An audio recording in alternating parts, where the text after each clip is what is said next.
Pampakta China Jona Sanari Ngasi Taibang Pampakta China Jona Sanari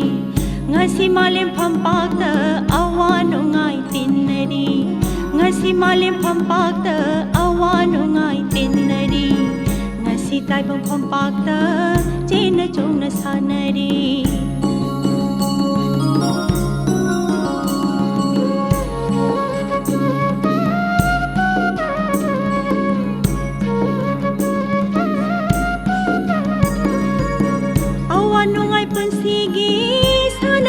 Pampakse awanungai punsigi sana pamni pampakse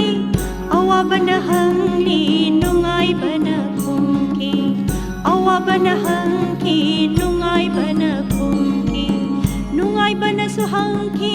awabana sukumki nungai bana suhangki awabana sukumki masini punsi pampakum bhaiwari theater haibasigi mathau asi Lila Sanaba Eko performance aduni Lila gi aiba playtext haibasina performance ki damak iba adubuni aduna theater amasung playtext haibasina reality adu phampakta thogdok oina thangalakpani aduga phampak adudi stage ta oibe yai sumang da oibe yai lamhang da oibe yai samna mayai amatta da uba makai ahum dagi uba makai khudingi pungkoi koini yengba Lila Sanapa makhal kaya oibe yai Madugi performance ki manamchat kaya duda yenglib singna tongan ba thak ta paw phongna gadoribani masigi ting lawba yengliba miyam amasung ahingba performer sing ani gi marakta karigumba khara phongnariba adubuni theater gi lol hairibasi aduna theater gi lol haibasidi wahaina ngangliba adu khaktana lol nati tumina laikhiba silence haibasisu lolni wa nganglambadegi ngahak lepkhiba adusu lolni Haksangi leng otpa makhal kayagi miyuibigi haksangi tawba ngamba mayam ama lairiba sisu lolni machu mangal makhol masek phizet leiteng adusu theater gi lolni aduna lol haibasi karisu natte medium of communication aduna theater performer ga miyam ga hariba theater gi medium asida phongnaribo lol asidani tongan ba khongsat leinariba madugi khongsat ki communication mong adudani theater performance ki wahai mayam ama thoglakliba khudam oina ani suba lanjong mamangi manipuri theater gi idea of theater asi yamna tongali masi malem gi mafam pumamakta suni tongan ba iho movement gi matung inna art ki mafong doksu yamna sathi na khenari matam gi matung inna theater gi form amasung leinariba marisu khenari honglakliba theater gi lol gi matangda Anauba matamgi khonglegi theater gi lol paijingai mangoinana aikhoigi lal mamangi amadi English amaga chamapal supna anida fambak lila changlakpagi matangda matamdugi theater gi lol mafongdo makhoigi laukhatliba lila gi wari theme subject matter yengba yabadi ahanbada lininga mari leinaba wari sing theme sing ani shubada lighting gi wari mythological theme sing ahum shubada historical play sing mari shubadana Ariba wari legend of the past Manga subada imung manungi social drama sing asumna thambayai Lal mamang amasung lal manungi Manipuri theater gi matangda Aribam Shyam Sarmaga wari shaba Akhui 1942 gi Second World War se sigi mamang sidi maluweba Manipurda maluweba theater sing si linkatna Alien theater hairo adregi rumol hairo MDU hairo sidi lan matung da lapanate akoi dia digo jagi chendagi su mama society theater uitringai mama gi aduso masi lila gi pamba sidi manipur da yamna phajana maruoina lan matung sida second world war sida akoi gi lan kai na chele theater si lan gai na hanjala kandadi theater yam kanna tawri manipur se lam khudimakta akoi gi maluina mantu kumba changui kumda masi holoina tawrag masi lila sana basi maluina Imphal theater hai male asida thabale se advertisement toba matam sida gorilla ga akoi society se effect tori gorilla ga si yam phajana sana ba adugi angakpa phangna gorilla na ti udu khol nutumba masi sana bagi masi su lila makhalam masi drama togi makhal mo amane haiba ꯃꯇꯝ ꯑꯁꯤꯗ ꯇꯧꯕ ꯂꯤꯂꯥꯒꯤ ꯆꯠꯄꯒꯤ ꯂꯤꯂꯥꯒꯤ ꯋꯥꯉꯥꯡꯁꯤ ꯇꯣꯉꯥꯟꯕ ꯂꯤꯂꯥꯒꯤ ꯋꯥꯉꯥꯡ ꯍꯥꯏꯕ ꯑꯃ ꯆꯠꯅꯔꯝꯃꯦ ꯍꯧꯖꯤꯛꯁꯨ ꯑꯗꯨꯗ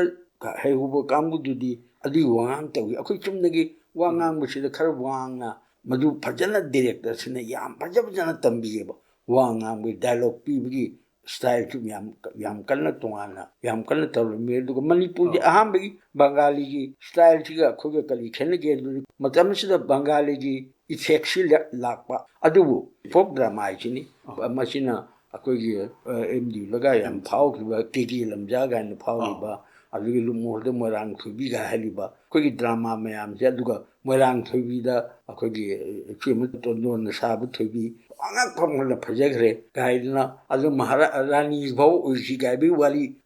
ꯂꯩꯌꯦꯕ ꯂꯤꯂꯥꯁꯤꯗ ꯐꯖꯈ꯭ꯔꯕ ꯃꯥꯅ ꯏꯅꯝꯃ ꯍꯥꯏꯕꯒ ꯃꯥꯟꯊꯣꯏꯕꯤꯁꯤꯅ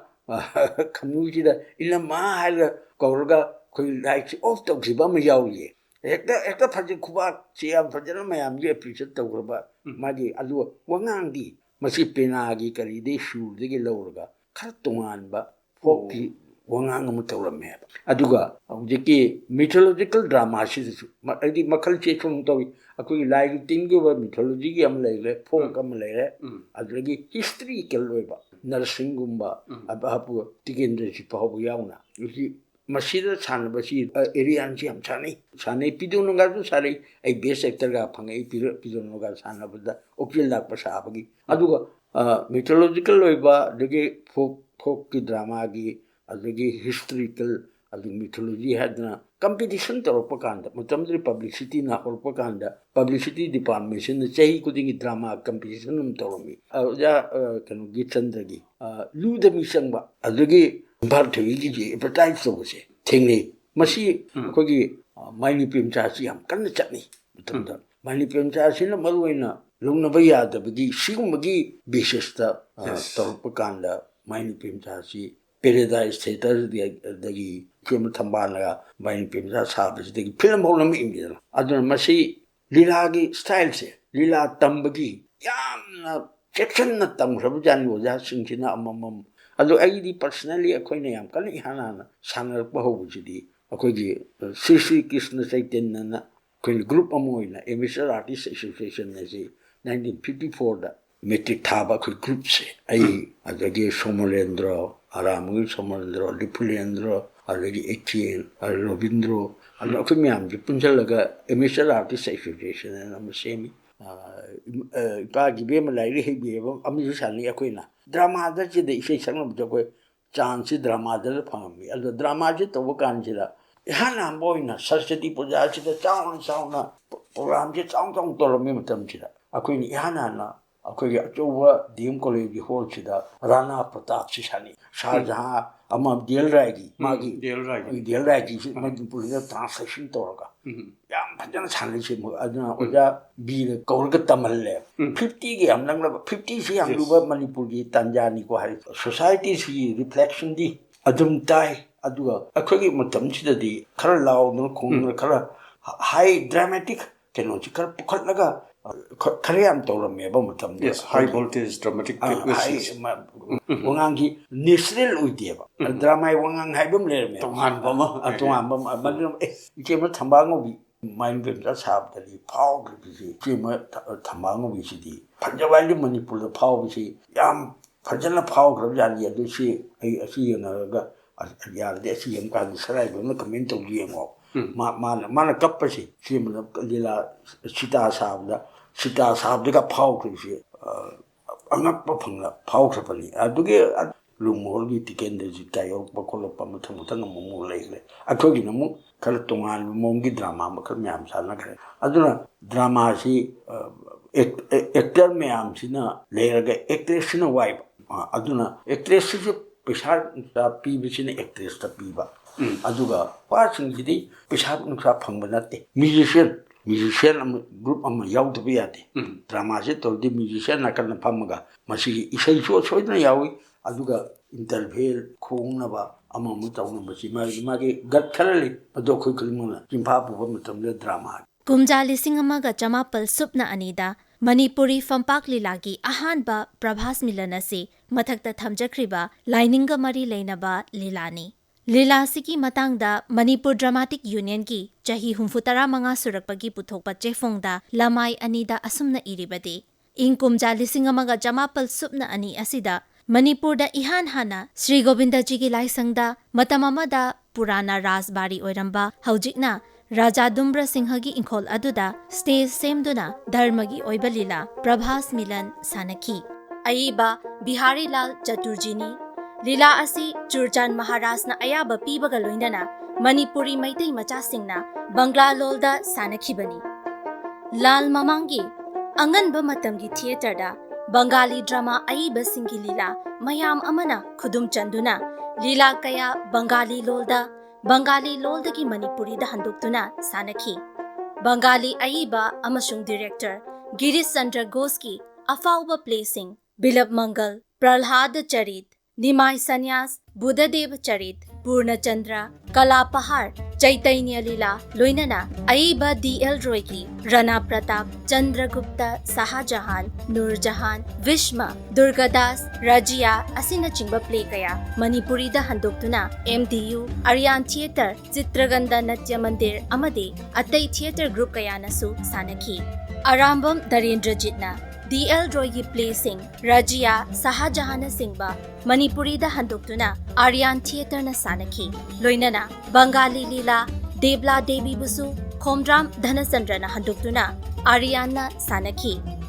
मतमदुगी बंगाली लीला सिंगी मरु ओइना DL रॉय अमसुंग गिरीश चंद्र घोष की लीला सिंगी एक्टिंग की मतंगदा किरण मोइराहाना इबा बंगाली थिएटर की लमाई मरीफु तरेता पल्लीबदी पारसी स्टाइल एक्टिंग यामना इमोशनल डायलॉग हौना ngang हकचांग चाउना लेंग ओतपा पेंदबगी अवाबगी खोलाव हकचांगदगी पाइथोरकपगुमना ngang करिगुम्बदा बंगाली यात्रा फोक थिएटर ना इन्फ्लुएंस तौबा एक्टिंग सु यानसिनै हाइबसिनी मणिपुरदा इंग 1994 दगी सोरोखाइबम ललित सिंहना लुचिंगदुना या स्कूलदा नुपी मचा ड्रामा पार्टी हाइबा अमा लिंखतुना ललित मसाना इजबा सती खोंगनांग सानखी मतुंग तारकपदा इंग 1993 मणिपुर ड्रामाटिक यूनियन असिना मैतै ड्रामाटिक यूनियन हाइरिङैदा सोरोखाइबम ललित सिंहना इबा सोशल प्ले अरेप मरुप टिकेट योंदुना लीला उत्पा हौखी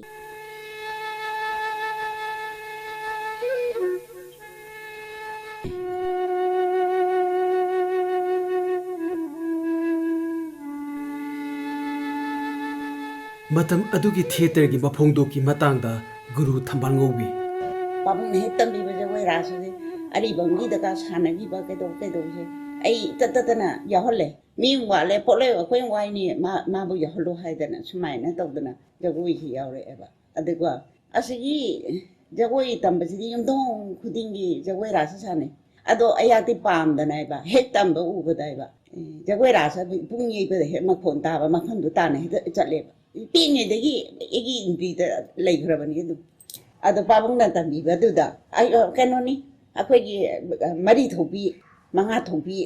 तरुक थोपा मयाइदा मराधा लेहंबा काइसे थाइनगी जगोइदे तवे यामना अदैदुदा फादरेदना अदो पाबुंगना पुंगेर कांदा अयागने लुमदना येंगिबा आइगोंदा ला चरु ला फुदोंनिंगना याबोदे याना अद मपुदुना थोलगा लाव इबीमा कछु तौरोई लाव यावु लाव मपोक चिंगबजे आई हे चिंगलेबा इबीमगी मतांगसे आइनि यावबजे याना हमबने लैमा हाइबा मछु छानैये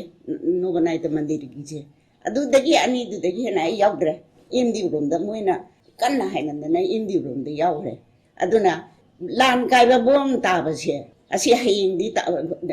तारनी हाइबदुगी नुमितुदा लीलासी छानैयेबा अदुदी अरेप मरुप छानैय रजनी जी साइया अदैदुदा एमडीउदनिको अदैदुदा बोम से तारदना कुजु चेलेदना मणिपुरी थिएटर की हाइरिबा अनिशुबा लंजाव ममांग अमसुंग 1950 की अथेंगबा मतम असिवाई फाउबसी मांगलमचत की थौदोक वाथोक अरीबा वारी कया असी नौना सेमगतपा रिकंस्ट्रक्ट तौबा मरमचत असिसु यामना पामनबा अमनी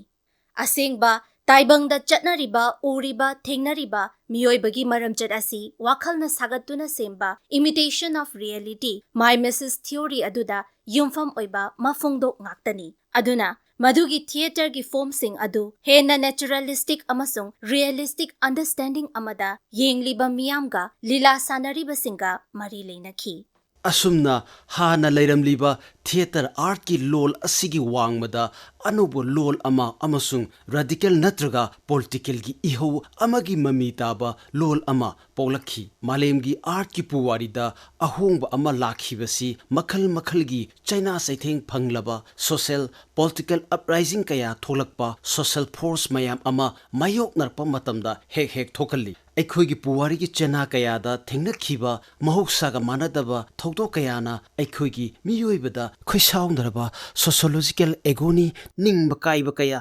नमथबीबा मचिन मेनबा थौदो कयाना अनोबा आर्ट की लोल अमा पोलखिदबा नत्ते अखोगी थिएटर दसु मतम मतम की थिएटर की मफोंदो अनोबा थिएटर की लोल असी करिनो कमदवनो हाइबसी निंगथीना नखै सेंगनबा अमसु मथौ ताई अखोइना अहानबदा यामना चमना येंगबा हाइबसी अखोगी मिटमांगदा थिएटर परफॉर्मेंस अमा कमदोंगना उरकपगी करी वखल खलरलकपगी हाइबसी येंगबा याय अनोबा थिएटर की खोंगसता अल्टरनेटिव थिएटर बु हाइरो एक्सपेरिमेंटल थिएटर बु हाइरो अवंगार्ड थिएटर बु हाइरो ता मयाम अमा थेंगनरी मसीगी मनुंगदा खरा पाक्सना ब्लैंकेट टाम अमा ओइना न्यू थिएटर की मसक असी एक्सपेरिमेंटल थिएटर हाइना सुपसिन्ना खंगनरी Adubu experiment haiba science ka yamna naksinaba wahay asina art ta kamdaw na changlak libano haibasisu angakpa ama oidaba nate. Aduna experimental theater bu define tawbada London amasung New York ta fongba Colin Chambers na edit tawba The Continuum Companion to 20th Century Theater na halibadi experimental theater, a loose term often meaning avant-garde that has been widely used since the middle of 20th century haibasini. Aduga Das Experiment in Literature and Kunst 1978 na hanbawahan gi matungina work with an uncertain outcome haibasini. Tasengna artwork ama kari oigada gi haiba khangba ngamdaba aduni. Samna theater haibase film cinema gumna finished product ama nate. Mahakti sungloi loiba naidaba play production ama process ta leiba adubuni. Tasengna experimental theater haibase Mahausagi conventional play amana haibangamdaba adu haibangamnana bahotnarakpa masagi theater philosophy ama yauna hainana bahotnarakpa adubuni samna hana leiramliba theater gi lol ase amuk nauna atoppa lol ama thiduna pumnamak haibangamnana bahotnarakpa amani Aikhoigi Manipur dasu experimental theater group mayam ama lising amaga chamapal humfutaragi matam aduwaidadi leptana mayon chongkhalaki Madu chongkhalakibagi maramdi anishuba lan matungi oirakhiba khalambaga oirakpaga chanadaba khunai saklon sakta mayam amana aikhoigi art amasung literature da anauba pothafam khangdaba khoirang khusaunarakpa aikhoigi isa asi kadai da leiribano haiba anauba energy anauba leitadaba amaga loinana aikhoigi theater art da hangba haurakhi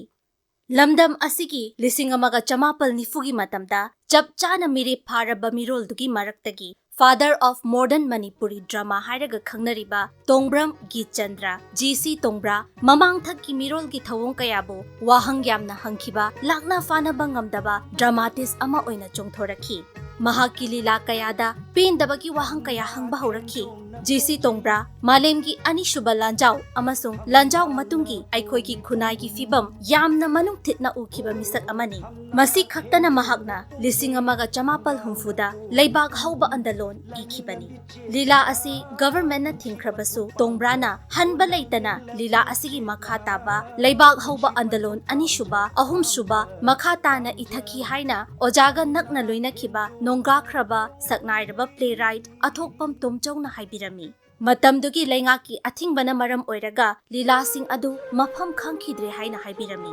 Masini malem pumbada hehek thingnariba theater na maning tamna fongdok chabangamdaba khauri charam hehek paishinduna sor fulhaliba matang sida theater hairaga ningsingba yabadi dramatic literature amasung dramatic performance ani khaktani Malem pumbagi oina asumna playwright theater creator singna awajai thingkaya akan athaugi makutta thingna khibadi mapan naide ningsingba yabadi Soviet regime da theater na khutlai ama oina sizinaraga ning tambagi lanthengna khiba malemgi theater gi puwari da mafam chauna kanduna maming leiraba Russian theater creator Vsevolod Meyerholbu jahi kayagi matungda mahaki diary da mahakpu tamthina othibagi thanamba kaya adu The KGB's Literary Archive, London, The Harry Hill Press, 1997 ki lamai kunmanga kuntarukta sabak phaklaki. The investigation began to use force on me, a sick 65 years old man. I was made to lie down and then beaten on the soles of my feet and my spine with a rubber strap. I howled and wept from the pain. They beat my back with the same rubber strap and punched my face, swinging their feet from a great height. The intolerable physical and emotional pain caused my eyes to weep, mending streams of tears. Lying face down on the floor, I discovered that I could wriggle, twist, and squeal like a dog when its master whips it. One time, my body was shaking so uncontrollably that the guard escorted me back from such an interrogation asked, "Have you got malaria?" Asumna theater na upai ama oina sizinaraga tongrana prup asigidamak miyubagi hakkidamak supnam sasan senja thumjage mayokta hanba leitana lila kaya iramki matamduda Manipuri theater da pikhiba awa saitheng sathiba athingbadu pangdaba miyoi ama oiram labadi tongbra punsigi lila iba toklambasu ya matamdugi Manipuri theater da mayok nakhiba tamthiba athingbadu lising ama chanipan humphudra tarukta British ki loilam oiringai matamda chanakhiba athingba dramatic performance act lising ama chanipan humphudra taruki makha sathaba oiramki lising ama chapa nifutare India na ningtamduna British na India thadukuna chatkharbadasu ek asi India gi state kayada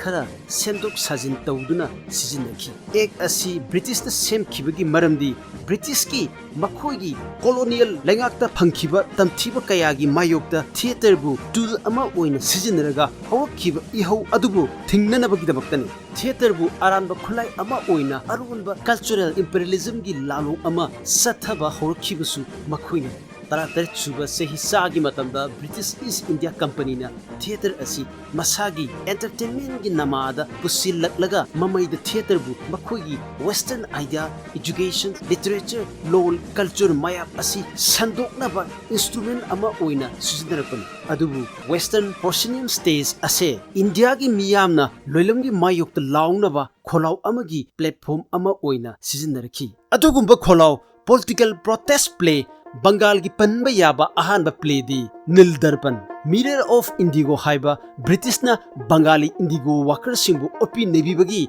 lising magachanipan humphudra humdoigi play asini play asi National Theatre of Calcutta na sanabani adubu play asigidamak translator adusu jail thamjinki Matamgi Khongleida Manipuri theater natraga experimental amasung contemporary Manipuri theater gi maramda khui ama thamba matamda political amasung social protest haibasi yamna maru oirei hairiba wahai term ani asigi mawongi theater jatharakpa matamdadi theater creator singna censorship prohibition gi law mayam amagi jaina chaithing phangli Bengal da lisingamaga janipan humfutara humdoi aduwaidagi censorship ki mayok na khrabasu Aikhoigi Manipur dadi lising amaga chamapal humfu leibak hauba andalon asidagidi mayok na bahaure masigi censorship ki issue asi nainarakpa matamda ani suba malim gi lanchaw gi matungi Manipuri theater gi mafam leppa amasung matamdugi political climate asi yamna mayik sengna leppa ama mathau tarai loinana experimental theater haibasi karino haibasisu nakhai sengba ama changi Aikhoigi lan mamangi matamdugi mioising adu masing yamjadabaga loinana akanba political tone yauba protest theater gi mami ita tadri matamdugi mioising adu yamna icham chamlami adubu lal manung oidunasu theater gi khongjel di hanthaba laikhide laikai khungang kayada theater loop kaya masing yamna linkhalaki tasengna aikhoigi theater na yamna ina khunba horakhibasi aikhoigi chamjaraba matamdugi mirolgi khudol yamna yawi makhoina theater haibasi magi tawba ngamba magun natraga chumnagi ngaihak awa pothanabani haibasi khaludana theater bu kanduna lakhibani adubu marakta kangbu kharana ꯂꯥꯏꯅꯤꯡꯒ ꯃꯔꯤ ꯂꯩꯅꯅ ꯑꯃꯗꯤ social ꯑꯃꯁꯨꯡ political purpose ꯑꯃꯗ ꯌꯥꯝꯅ ꯃꯆꯦꯛꯅ ꯃꯌꯥꯅ ꯍꯥꯏꯅꯅꯕ ꯍꯣꯠꯅꯔꯛꯇꯕꯗꯤ ꯅꯠꯇꯦ꯫ 1994 ꯒꯤ August 15 ꯕ꯭ꯔꯤꯇꯤꯁꯀꯤ ꯂꯣꯏꯂꯝ ꯂꯩꯉꯥꯛ ꯂꯣꯏꯈꯤꯗꯨꯅ ꯃꯁꯥꯒꯤ ꯂꯩꯉꯥꯛꯂꯣꯟ ꯁꯦꯝꯗꯨꯅ ꯃꯁꯥꯒꯤ ꯂꯦꯖꯤꯁꯂꯦꯇꯤꯚ ꯑꯦꯁꯦꯝꯕ꯭ꯂꯤ ꯂꯤꯡꯗꯨꯅ ꯑꯅꯧꯕ ꯃꯅꯤꯄꯨꯔ ꯑꯃꯒꯤ ꯃꯄꯣꯛ ꯇꯝꯂꯦ꯫ ꯃꯁꯤꯒꯤ ꯃꯇꯨꯡ ꯑꯣꯛꯇꯣꯕꯔ 15 1997ꯗ ꯃꯅꯤꯄꯨꯔ ꯚꯥꯔꯠꯄꯨ ꯇꯤꯟꯁꯤꯟꯈ꯭ꯔꯦ꯫ ꯃꯁꯤꯒꯤ ꯇꯥꯡꯀꯛ ꯑꯁꯤꯗ ꯑꯩꯈꯣꯏꯒꯤ ꯃꯅꯤꯄꯨꯔꯒꯤ ꯁꯣꯁꯤꯌꯦꯜ, ꯏꯀꯣꯅꯣꯃꯤꯀꯦꯜ ꯑꯃꯁꯨꯡ ꯄꯣꯂꯤꯇꯤꯀꯦꯜꯒꯤ ꯑꯣꯏꯕ ꯇꯣꯞ ꯇꯣꯞꯄ ꯃꯍꯥꯎ ꯇꯪꯕ ꯑꯃ ꯍꯧꯔꯦ꯫ ꯍꯥꯟꯅ ꯕ꯭ꯔꯤꯇꯤꯁꯅ ꯂꯣꯏ ꯆꯠꯂꯤꯉꯩ ꯃꯇꯝꯗ ꯑꯩꯈꯣꯏꯒꯤ ꯃꯤꯑꯣꯏꯁꯤꯡꯅ ꯈꯟꯈꯤꯕ ꯕ꯭ꯔꯤꯇꯤꯁ ꯍꯥꯏꯕꯁꯤꯅ ꯆꯥꯎꯈꯠꯄ ꯃꯔꯣꯏꯔꯕꯅꯤ ꯍꯥꯏꯗꯨꯅ ꯃꯈꯣꯏꯒꯤ ꯊꯧꯔꯝ ꯄꯨꯝꯅꯃꯛ ꯌꯥꯈꯤꯕꯅꯤ꯫ ꯃꯈꯣꯏꯅ ꯑꯩꯈꯣꯏꯕꯨ ꯆꯥꯎꯈꯠꯍꯟꯕꯅꯤ, ꯃꯈꯣꯏꯅ ꯑꯩꯈꯣꯏꯗ ꯏꯖꯨꯀꯦꯁꯟꯒꯤ ꯃꯉꯥꯜ ꯄꯤꯕꯤꯕꯅꯤ, ꯁ꯭ꯀꯨꯜ ꯀꯣꯂꯦꯖ ꯂꯤꯡꯈꯠꯄꯤꯔꯝꯕꯅꯤ, ꯁꯥꯏꯟꯁ ꯑꯃꯁꯨꯡ ꯇꯦꯛꯅꯣꯂꯣꯖꯤꯒꯤ ꯃꯉꯥꯜ ꯄꯤꯕꯤꯕꯅꯤ, ꯏꯪꯂꯤꯁ ꯂꯣꯜ ꯀꯜꯆꯔ ꯄꯨꯝꯅꯃꯛ ꯑꯁꯤ ꯑꯩꯈꯣꯏꯅ ꯌꯥꯝꯅ ꯄꯥꯝꯖꯅ ꯃꯈꯣꯏꯒꯤ ꯀꯣꯂꯣꯅꯤꯌꯦꯜ ꯄ꯭ꯔꯣꯒ꯭ꯔꯥꯝ ꯑꯗꯨ ꯌꯥꯖꯈꯤꯕꯅꯤ ꯑꯩꯈꯣꯏꯒꯤ ꯃꯤꯔꯣꯜꯅ꯫ ꯑꯗꯨꯕꯨ ꯕ꯭ꯔꯤꯇꯤꯁ ꯁꯤꯚꯤꯂꯥꯏꯖꯦꯁꯟ ꯑꯗꯨꯅ ꯌꯧꯅ ꯍꯣꯡꯍꯟꯈ꯭ꯔꯕ ꯑꯩꯈꯣꯏꯒꯤ ꯀꯣꯛ ꯑꯗꯨꯅ ꯈꯟꯈꯤꯕ ꯑꯩꯈꯣꯏꯒꯤ ꯁꯤꯚꯤꯂꯥꯏꯖꯦꯁꯟ ꯌꯥꯝꯅ ꯄ꯭ꯔꯤꯃꯤꯇꯤꯚ ꯑꯣꯏ ꯍꯥꯏꯕꯗꯨ ꯃꯃꯩꯗ ꯑꯩꯈꯣꯏꯒꯤ ꯁꯤꯚꯤꯂꯥꯏꯖꯦꯁꯟ ꯑꯁꯤꯅ ꯍꯦꯟꯅ ꯂꯩꯔꯕꯅꯤ ꯍꯥꯏꯕꯁꯤ ꯈꯪꯂꯛꯄ ꯃꯤꯀꯨꯞꯇ ꯑꯍꯣꯡꯕ ꯑꯃꯃꯨꯛ ꯑꯣꯛꯇꯣꯕꯔ 15 1997ꯗꯒꯤꯗꯤ ꯑꯩꯈꯣꯏꯒꯤ ꯃꯤꯔꯣꯜꯗꯨꯅ ꯊꯦꯡꯅꯈꯤ꯫ ꯑꯩꯈꯣꯏꯒꯤ ꯃꯤꯔꯣꯜꯗꯨꯗ ꯌꯥꯝꯅ ꯂꯥꯏꯔꯤꯛ ꯂꯥꯏꯁꯨ ꯍꯩꯔꯕ ꯃꯤꯑꯣꯏ ꯀꯌꯥ ꯊꯣꯔꯛꯈꯤ꯫ ꯃꯈꯣꯏꯅ ꯑꯩꯈꯣꯏꯒꯤ ꯑꯥꯏꯗꯦꯟꯇꯤꯇꯤ ꯑꯁꯤ ꯅꯧꯅ ꯑꯃꯨꯛ ꯍꯪꯒꯠꯅ ꯌꯦꯡꯗꯨꯅ ꯑꯅꯧꯕ ꯋꯥꯍꯟ ꯑꯃ ꯊꯤꯔꯛꯈꯤ꯫ ꯑꯩꯈꯣꯏꯒꯤ ꯑꯅꯧꯕ ꯁꯣꯁꯤꯌꯦꯜ ꯑꯃꯁꯨꯡ ꯏꯟꯇꯦꯂꯦꯛꯆꯨꯑꯦꯜꯒꯤ ꯑꯍꯣꯡꯕ ꯑꯃ ꯂꯥꯛꯈꯤ꯫ ꯃꯗꯨꯒꯤ ꯑꯍꯣꯡꯕꯗꯨꯒꯤ ꯃꯅꯨꯡꯗ ꯍꯤꯖꯝ ꯏꯔꯥꯕꯣꯠ ꯑꯃꯁꯨꯡ ꯅꯥꯎꯔꯤꯌꯥ ꯐꯨꯂꯣꯅꯆꯤꯡꯕ ꯑꯁꯤ ꯑꯩꯈꯣꯏꯒꯤ ꯑꯥꯏꯗꯦꯟꯇꯤꯇꯤꯒꯤ ꯑꯅꯧꯕ ꯋꯥꯍꯟ ꯑꯁꯤꯒꯤ ꯂꯝꯌꯥꯟꯕꯁꯤꯡꯅꯤ꯫ ꯑꯩꯈꯣꯏꯒꯤ ꯃꯤꯑꯣꯏꯁꯤꯡ ꯅꯤꯡꯕ ꯀꯥꯏꯕꯒꯤ ꯋꯥꯈꯜ ꯂꯤꯁꯥꯡ ꯊꯥꯕ, ꯄꯨꯛꯅꯤꯡ ꯋꯥꯈꯜ, ꯁꯥꯏꯀꯣꯂꯣꯖꯤꯀꯦꯜ ꯑꯣꯏꯕ ꯃꯐꯝ ꯈꯪꯗꯕ ꯆꯩꯅ ꯃꯊꯪ ꯐꯥꯎꯅꯔꯛꯈꯤ꯫ ꯑꯩꯈꯣꯏꯒꯤ ꯀ꯭ꯂꯕ, ꯁ꯭ꯀꯨꯜ, ꯀꯣꯂꯦꯖ ꯀꯌꯥꯅ 1994ꯒꯤ ꯏꯟꯗꯤꯌꯥꯗ ꯇꯤꯟꯈ꯭ꯔꯕ ꯑꯁꯤꯒꯤ ꯃꯇꯨꯡꯗ ꯃꯗꯨꯒꯤ ꯂꯤꯒꯦꯂꯤꯇꯤꯒꯤ ꯃꯇꯥꯡꯗ ꯂꯦꯞꯇꯅ ꯗꯤꯕꯦꯠ ꯇꯧꯅꯔꯛꯈꯤ꯫ ꯆꯥꯡ ꯅꯥꯏꯅ ꯑꯩꯈꯣꯏꯒꯤ ꯍꯤꯁꯇ꯭ꯔꯤ, ꯄꯣꯂꯤꯇꯤꯛꯁ, ꯏꯀꯣꯅꯣꯃꯤ ꯑꯃꯗꯤ ꯋꯥꯔꯜ ꯑꯦꯐꯤꯌꯔ ꯀꯌꯥꯒꯤ ꯂꯦꯞꯇꯅ ꯀ꯭ꯂꯥꯁ ꯆꯠꯊꯅꯔꯛꯈꯤ꯫ ꯅꯤꯡꯇꯝꯂꯕ ꯃꯇꯨꯡꯗ ꯀꯅꯥꯅ ꯀꯅꯥꯕꯨ ꯑꯦꯛꯁꯄ꯭ꯂꯣꯏꯠ ꯇꯧꯔꯤꯕꯅꯣ, ꯑꯩꯈꯣꯏꯒꯤ ꯃꯤꯅ ꯑꯩꯈꯣꯏꯒꯤ ꯃꯤꯕꯨ ꯑꯦꯛꯁꯄ꯭ꯂꯣꯏꯠ ꯇꯧꯔꯤꯕꯔꯥ ꯍꯥꯏꯕ ꯋꯥꯐꯝꯁꯨ ꯊꯝꯂꯛꯈꯤ꯫ ꯑꯁꯤꯒꯨꯝꯕ ꯑꯩꯈꯣꯏꯒꯤ ꯂꯝ ꯑꯁꯤꯒꯤ ꯐꯤꯚꯝ ꯃꯇꯝ ꯑꯗꯨꯗ ꯑꯩꯈꯣꯏꯒꯤ ꯊꯤꯌꯦꯇꯔ ꯀ꯭ꯔꯤꯌꯦꯇꯔꯁꯤꯡꯅ ꯀꯝꯗꯧꯅ ꯃꯈꯣꯏꯒꯤ ꯑꯥꯔꯠꯅ ꯔꯦꯁꯄꯣꯟ ꯇꯧꯔꯛꯄꯒꯦ ꯍꯥꯏꯕꯁꯤꯅꯤ꯫ ꯃꯇꯝꯗꯨꯒꯤ ꯏꯀꯣꯅꯣꯃꯤꯛ ꯑꯦꯛꯁꯄ꯭ꯂꯣꯏꯇꯦꯁꯟ, ꯀꯔꯞꯁꯟ, ꯄꯣꯂꯤꯇꯤꯀꯦꯜ ꯚꯥꯏꯂꯦꯟꯁ ꯃꯌꯥꯝ ꯑꯁꯤꯅ ꯑꯩꯈꯣꯏꯒꯤ ꯊꯤꯌꯦꯇꯔꯒꯤ ꯃꯐꯣꯡꯗꯣꯛꯇ ꯄꯨꯡꯇꯣꯞ ꯇꯣꯞꯄ ꯑꯃ ꯄꯣꯛꯂꯛꯈꯤ꯫ ꯌꯥꯝꯅ ꯍꯩꯅ ꯁꯤꯡꯅ ꯃꯆꯦꯛꯅ ꯌꯩꯗꯨꯅ ꯋꯥꯍꯩꯅ ꯍꯛꯆꯥꯡꯅ ꯃꯈꯜ ꯀꯌꯥꯒꯤ ꯍꯦꯟꯅ ꯂꯨꯊꯕ ꯊꯥꯛ ꯑꯃꯗ ꯊꯤꯌꯦꯇꯔꯅ ꯌꯦꯡꯂꯤꯕ ꯃꯤꯌꯥꯝꯁꯤꯡꯒ ꯄꯥꯎ ꯐꯥꯎꯅꯕ ꯍꯧꯔꯛꯈꯤ꯫ ꯂꯣꯏꯅꯅ ꯍꯥꯏꯔꯤꯕ ꯃꯇꯝ ꯑꯁꯤꯒꯤ ꯊꯤꯌꯦꯇꯔꯒꯤ ꯃꯐꯣꯡꯗꯣꯛꯇ ꯏꯔꯣꯡ ꯑꯅꯤ ꯐꯪꯅꯅꯁꯨ ꯆꯦꯟꯊꯔꯛꯈꯤ꯫ ꯑꯃꯅ ꯃꯁꯥꯒꯤ ꯍꯥꯟꯅ ꯂꯤꯂꯥ ꯇꯧꯅꯔꯤꯕ ꯌꯦꯡꯂꯤꯕ ꯃꯤꯌꯥꯝꯅ ꯂꯥꯏꯅ ꯋꯥꯈꯜ ꯇꯥꯕ ꯉꯝꯕ ꯀꯟꯚꯦꯟꯁꯅꯦꯜ ꯂꯤꯂꯥ ꯃꯁꯦꯜ ꯑꯁꯣꯝꯗ ꯑꯃ, ꯑꯃꯁꯨꯡ ꯈꯔ ꯍꯦꯟꯅ ꯂꯨꯊꯕ ꯃꯐꯣꯡꯗꯣꯛ ꯑꯃꯗ ꯃꯁꯥꯒꯤ ꯄꯣꯂꯤꯇꯤꯀꯦꯜ ꯐꯤꯂꯣꯁꯣꯐꯤ ꯑꯃꯒ ꯂꯣꯏꯅꯅ ꯑꯦꯛꯁꯄꯦꯔꯤꯃꯦꯟꯇꯦꯜ ꯂꯥꯏꯟ ꯑꯃꯗ ꯂꯤꯂꯥ ꯁꯥꯟꯅꯔꯛꯈꯤꯕ ꯑꯁꯤꯃ ꯑꯅꯤꯁꯤꯅꯤ꯫